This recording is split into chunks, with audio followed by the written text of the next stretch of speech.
Hey, welcome. Today we're going to talk about something that might just change the way you see the people you admire most. We're talking about the masks we all wear and the invisible burden those masks can hide. So let me just start by asking you something. What if that person you really look up to, the one who seems to have it all together, is actually silently screaming for help? It's a really powerful thought, right? And it's at the very heart of what we're digging into today. Because here's the thing, sometimes the absolute loudest cries for help make no sound at all. They're actually hiding in plain sight, disguised as the very things we praise, like strength or ambition, or even just having a great sense of humor. This whole idea, it's called the invisible burden. And today, we're going to pull back that curtain. Okay, so our first mask, and this is probably the most common one out there, it's the mask worn by the strong one. You know who I'm talking about. The rock in any friend group, the reliable one in the family. I mean, think about it. This is the person who just always seems fine. They're the first one to crack a joke to lighten the mood. They carry everyone else's problems on their shoulders, and they never, ever complain. They're the reliable friend. And we love this about them, right? We praise this. We admire that resilience. But what's hiding underneath that strength? Well, it can be something called smiling depression. And what I think is so telling here is that phrase works overtime. This isn't effortless. It's a constant, exhausting job to keep up that appearance of being happy and capable, while on the inside you're just completely running on empty. Yeah, and this just lays out that disconnect so clearly. So on the one hand, we see strength and reliability, but what could be hidden is just total emotional depletion. We see this cheerful, positive person, but behind that is a silent struggle. We see someone who's selfless and supportive, but that can mask someone who feels like they absolutely cannot ask for help for themselves. All right, let's move on to mask number 2. And man, this is one our culture absolutely worships. The mask of the high achiever, the perfectionist. You know this person. We see them as the blueprint for success. At work, in school, whatever they do, they have this incredible drive. They are so detail-oriented, they set these impossibly high standards for themselves, and they always deliver. We see that, and we call it ambition. But what if that's not the whole story? Just let this quote sink in for a second. This idea just completely flips the script on how we think about perfectionism, doesn't it? It suggests that this relentless drive isn't about chasing excellence. It's about running away from fear. So here's that contrast again. What looks like ambition to us could actually be a paralyzing fear of failure. That amazing drive for excellence, it might really be fueled by a deep fear of being criticized.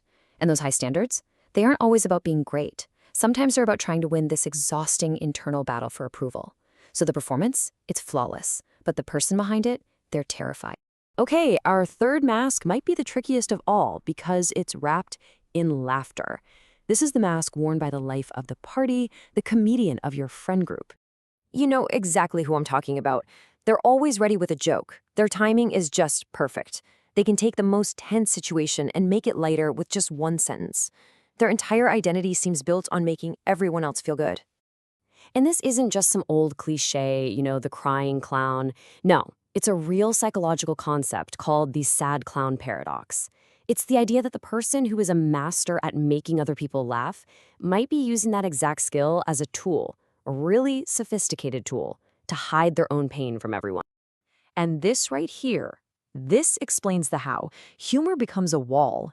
It's a defense mechanism. Think about it. If someone asks, "Hey, are you okay?" a quick joke completely changes the subject. It keeps everyone laughing, sure, but it also keeps them at a safe distance, never letting anyone get close enough to see the cracks in the mask. All right, for our last mask, we're going to talk about one that's a little different. It's one we don't usually admire. In fact, we tend to judge it pretty harshly. This is the irritability mask, a signal that gets misunderstood all the time. So when someone is constantly on edge, right? They're snapping over little things, they just seem to have a really short fuse. What's our first reaction? You know what we do? We slap a label on them. Oh, he's so grumpy, or she's just being difficult. We judge the behavior, but we never stop to ask what's going on underneath. So this basically shows our whole process of misunderstanding, step by step. First, there's the behavior, right? Someone snaps. Then comes the label. Ugh, what a bad attitude. But we totally miss what might be the real story, that the irritability isn't the problem, it's a symptom of a much, much deeper problem.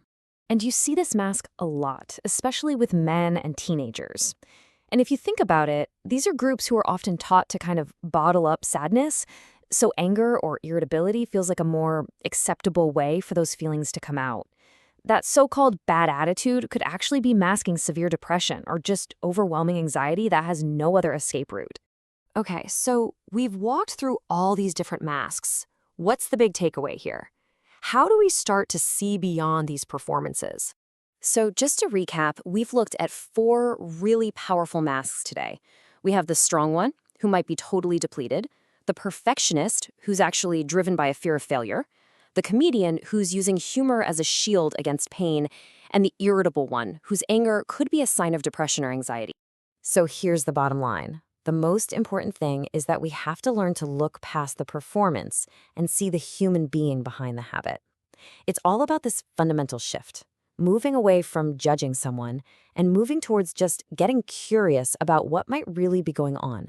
So I'll leave you with this final thought. In your own life, with your family, your friends, your coworkers, whose performance have you been applauding without ever stopping to wonder what it costs them to stay on that stage?